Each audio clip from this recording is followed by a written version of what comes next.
You can go to Kiev and say hello to Michael Bociurkiw, a senior fellow at the Atlantic Council's Eurasia Center. Always a great pleasure to have you on, Michael. At what stage is Donald Trump going to return to that theme that he observed a few months ago when he said, "It looks like I'm being played by Vladimir Putin"? It's becoming so obvious. Absolutely, very obvious. It's actually embarrassing how much the U.S. team has been played. I mean, imagine, Mr. Witkoff and Mr. Trump's son-in-law travel all the way to Moscow, and they're kept waiting for around an hour by Mr. Putin. And then they have a 4 or 5 hour meeting, and they emerge and they say, well, not much has come out of it. And Mr. Putin's envoy actually said no concessions were made. It reminds me of a scenario. I mean, Mr. Witkoff and Mr. Trump are good golf buddies. And it seems to me, all things considered, that both Mr. Witkoff and Mr. Trump are stuck in a sand trap on a golf course. You have Mr. Putin way up the fairway, laughing and smiling all the way. You have the Europeans, who, by the way, are embroiled in a corruption scandal right now, the EU, stuck at the clubhouse trying to get in on the course. And then you have Mr. Zelensky on the golf course, perhaps stuck in a golf cart. That's where we are right now. I don't expect much more progress in the near future. And it seems to us that a big obsession of the U.S. side, which is being played by Mr. Putin, is their delusional belief that if they just recouple the U.S. and Russian economies together, that it's going to help make America great again, and it's going to help enrich Mr. Trump's circle, not realizing in what a mess the Russian economy is right now. And at the same time, I just spoke to a former U.S. ambassador here at the East Europe Foundation, where I am right now. And I think it's somewhat embarrassing for people like him, because the Americans don't understand security guarantees.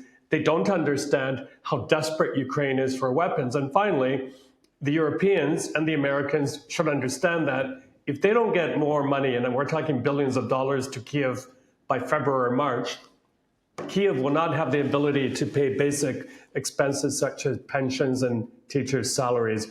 Time is not on anybody's side right now who supports Ukraine. Michael, what's your understanding about what Ukraine has managed to renegotiate with the backing of its European allies? Most of the world doesn't even know what these people are talking about behind these closed doors. That's correct. And, what a bizarre situation, because basically you have this small circle of loyalists to Mr. Trump or to J.D. Vance, for example, the Army Secretary, having all these meetings, but not providing the readouts that one would expect. And, especially the meetings with Mr. Putin, we don't have a fair idea of what transpired there. Look, I was on a panel last night at the East Europe Foundation here in Kiev, and I floated the idea that perhaps it's time for the Americans, given their incompetence in these negotiations, to step aside and give that interlocutor role back to Ankara, back to Turkey.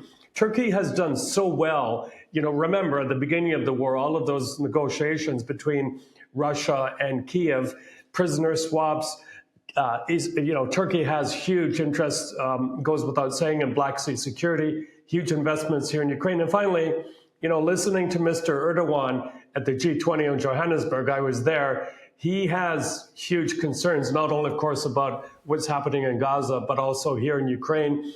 And, the good thing about him is he has all three people on speed dial: Mr. Putin, Mr. Zelensky, and Mr. Trump, and, of course, European leaders. So I received actually quite a bit of positive feedback from the Ukrainians on that idea. Michael, you're right to mention very specific, concrete requirements before Kiev could even consider a peace deal, like security guarantees, about financing. Then we're talking about reconstruction, et cetera, et cetera. The problem seems to be that Donald Trump and Steve Witkoff operate on a slightly more ethereal plane. Steve Witkoff believes that his personality can achieve any deal that he wants. He believes that just by talking, he can charm someone. But in Vladimir Putin, he's got the world's master spy, the man who'll see white and say it's black.